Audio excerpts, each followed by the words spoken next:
Hello, everyone. So, the purpose of this video is to tell you that I've just changed my lifelong goals. Again, I've changed my lifelong goals a million times, and I believe it was Alan Watts. I believe it was Alan Watts who said that the reason why you don't know what you want is because you already have it, and I think that that would be true for me.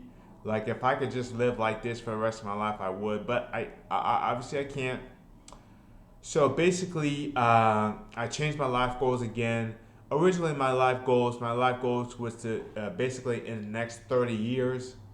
In the next 30 years, in the next 30 years, I basically wanted to have a $1 million or $2 million net worth. Um, but I was watching, I believe it was a CNBC video, I think yesterday, and they were saying basically that if you've got a $1 million net worth, and basically if you got a $1 million net worth, and that entire $1 million is inside of a a dividend paying ETF with a 4% distribution rate. So if you've got a $1 million net worth that's all inside of one asset with a guaranteed 4% annual uh, dividend rate, then that's only $40,000 a year. That's only $40,000 a year.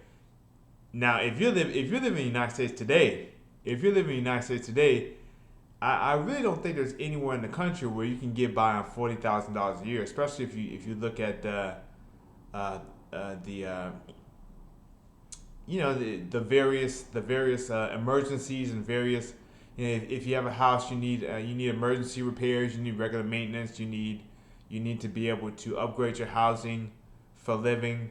Uh, uh, so uh, uh,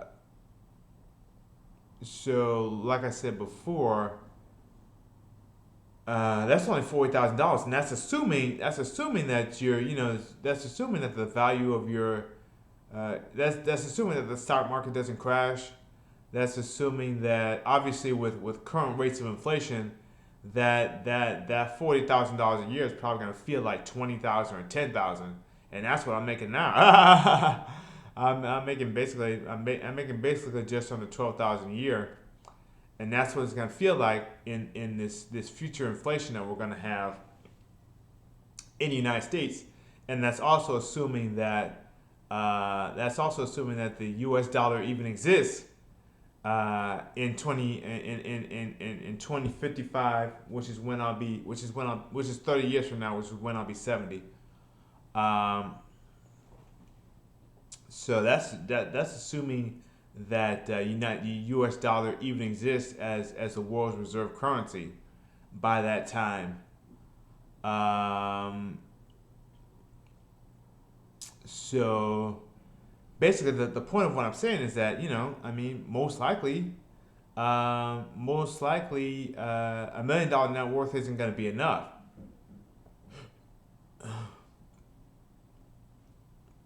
Most likely, $1 million net worth isn't going to be enough. So I dramatically increased the lifetime. I dramatically increased the net worth goals for my retirement, and basically I'm already retired, so I'm gonna have to unretire and re-retire.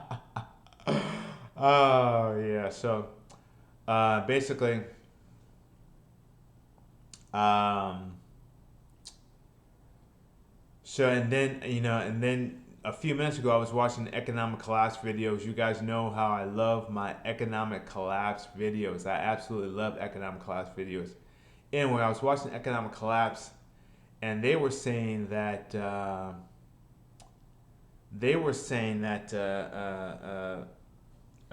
basically there's a credit crisis going on in the United States, and people are living off their credit cards, and it's because when I remember my first credit card in college. It was a 500 credit limit, completely unsecured. You get the card and it's already loaded with $500. You don't have to pay anything. You don't have to pay anything down. You don't have to pay a fee. You just get $500. Not only that, it was 0% APR for life. This was obviously they only offer this to college students, but this was a 0% APR for life. My very first credit card, and let's just say I was not very mature back then, and I didn't understand how credit worked,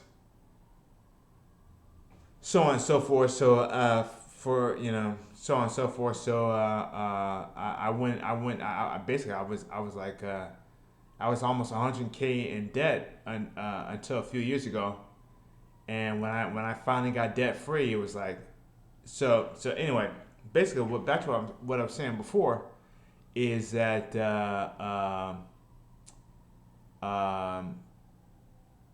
basically $1 million net worth isn't going to cut it. So I did dramatically increase the amount of money that I want to have for retirement.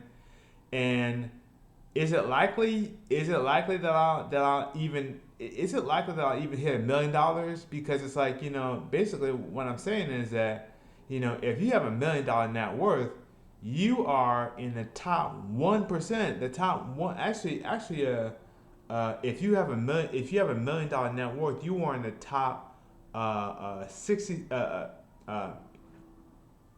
You are in the top 0.66%. If you have according to the data published in the economic statistics data, if you have a $1 million net worth, you are in the top, basically the top 0.7%, which is 70% of 1% out of 100. You are in the top 0.7% of the global wealth distribution. So there's a less than a 1% chance that you're gonna be even a millionaire. And like I said, obviously, if you live in the United States, the statistics say that America has half the millionaires in the world. But the issue with that is that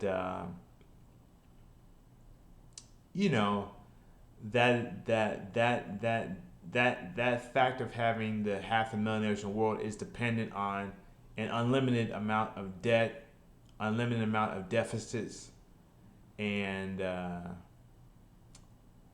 so like I said, it's more accurate to say that on a global basis, if you want to be a millionaire, there's basically half of 1% chance that you're going to be a millionaire. So it's really unlikely, especially if you're a black man who has gone through adversity in life. It's really unlikely that I'll ever be a millionaire. But it's good to have a goal. It's good to have a goal. And obviously, it's getting increasingly unlikely that I will achieve that goal, or really any financial goal. But just having a goal, like Earl Nightingale said, just having a goal makes you successful. Just having a goal makes you successful. If you decide what you want and you write it down, you are successful. And so that's all I wanted to say. Is I had to change my financial goals, and like I said, I've changed my financial goals like a billion times over the years, and it's because I already I already have what I want. I don't want anything else. But if I want to even maintain this quality of life, I'm gonna need a lot more money than I have right now. It's good to set a goal. It's good to challenge myself, and that's what I'm going to do. Thank you everyone for your undying support, and I'll get to the next video. Have a great day and goodbye.